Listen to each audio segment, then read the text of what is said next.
हमारे दो अनमोल रतन। आहा, कितना शैल लगता है।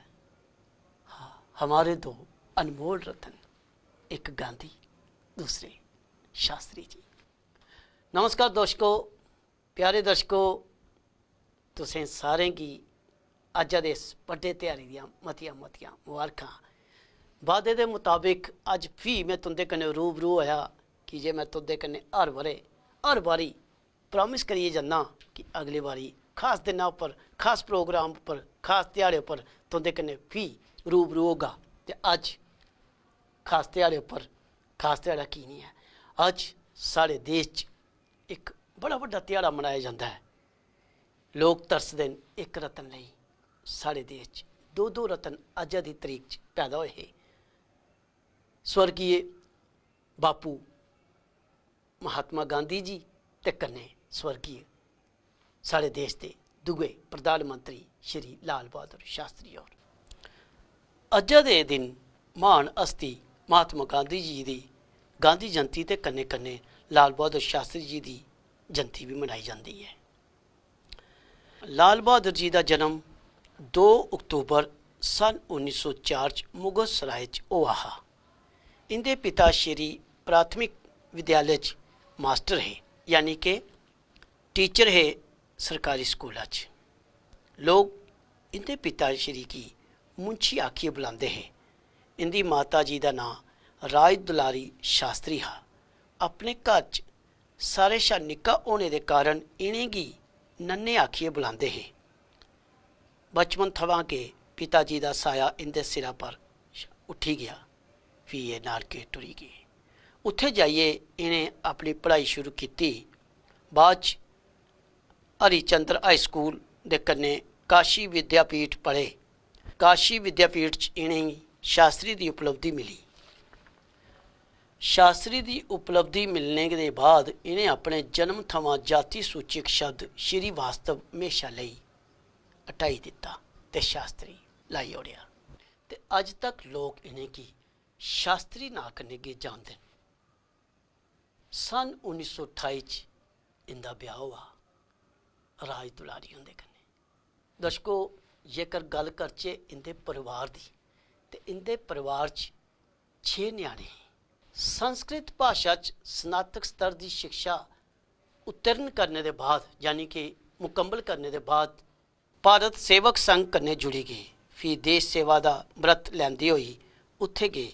इन्हें राजनीतिक शुरुआत भी। शास्त्री जी एक गांधीवादी है। सारा जीवन उन्हें सादगी करने के निभाया ते गरीबें कन्नै बड़ा के प्यार रखते हैं। भारतीय स्वतंत्रता संग्राम च सारे महत्वपूर्ण कार्यक्रम च बड़ी शैल तरीके कन्नै हिस्सा लैंदे हे। इन्हें कई बार नुआढ़े कारण जेल च भी जाना पिया। आज़ादी मिलने के बाद शास्त्री जी की उत्तर प्रदेश यानी कि यूपी संसदीय चीफ दे सचिव के रूप च नियुक्त किया गया। 1921 असहयोग अंदोलन, 1930 दांडी मार्च, 1942 भारत छोड़ो अंदोलन वगैरह वगैरह च बड़े शैल तरीके कन्नै हिस्सा लिया। तो इनकी भूमिका की हमेशा के चेता रखा जाए। दूए विश्व युद्ध इंग्लैंड की बुरी तरह उलझाती हुई शास्त्री जी ने आज़ाद हिंद फौज की गलाया कि दिल्ली चलो। उधर दूई पक्षी गांधी जी होरें मौके की नियत की समझते हुई 8 अगस्त 1942 की राती की अंग्रेजी की गलांदी हुई उन्हें एक नारा दिता, भारत छोड़ो।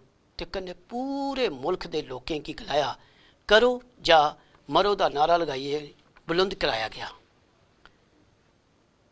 तो फिर 9 अगस्त 1942 वाले दिन शास्त्री होरें गांधी जी के नारे की करो या मरो की अपने अंदाज करने, अपनी चतुराई करने इस नारे की बदलिए करो या मरो नहीं, बल्कि करो या मारो।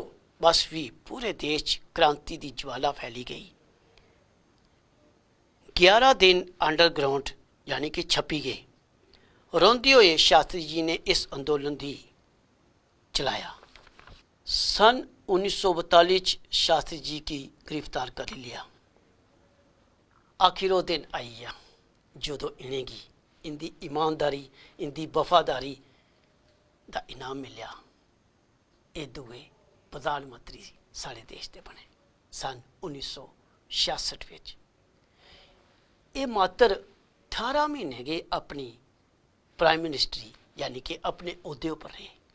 दोस्तों, शास्त्री होने अपनी पहली कॉन्फ्रेंस विच गए यानी कि प्रेस कॉन्फ्रेंस विच ये गलाया हा कि खदाने मूल्यों पर रोकथाम करना मता गे जरूरी है।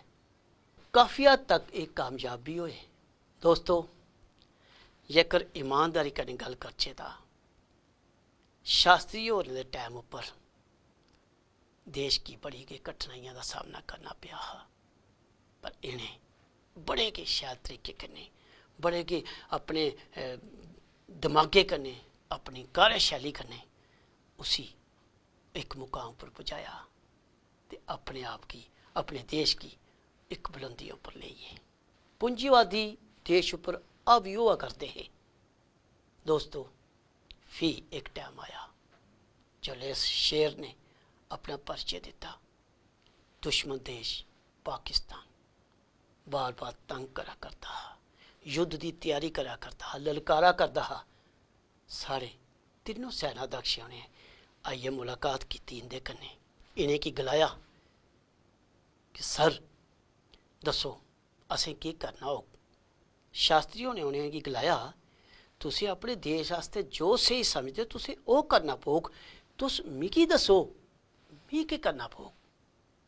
दर्शकों, गल करचे कि शास्त्रियों ने इस युद्ध च पंडित नेहरू उनके कोलों भी अच्छे तरीके कन्नै इस युग की निभाया तो उसकी कार्यशैली पर पूरी नज़र रखी।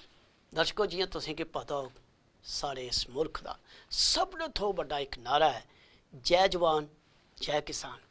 ये भी साढ़े लाल बहादुर शास्त्रियों का नारा है जरा अजे तक बुलंदियों पर है। दोस्तों, फी 11 जनवरी 1966 एक ऐसी काली रात, एक ऐसा काला दिन, एक ऐसी काली तारीख सारे मुल्क वास्ते सुननी पड़ी जिहड़ी कि अस कदे नहीं सुनना चाहते हैं ना दिखना चाहते हैं। साढ़े देशा दे महान प्राइम मिनिस्टर प्रधानमंत्री श्री लाल बहादुर शास्त्री एक रहस्य मौत होई होंदी। वो रहस्य मौत अजे तक रहस्य गै बनी दी है तो मिगी लगता अगे भी वो रहस्य गै रौग। मेरे देश की धरती सोना उगले उगले हीरे मोती मेरे देश की धरती। तो दोस्तों, यही अज दी खास प्रस्तुति मिगी उम्मीद है जे तुसें गी पसंद आई होग।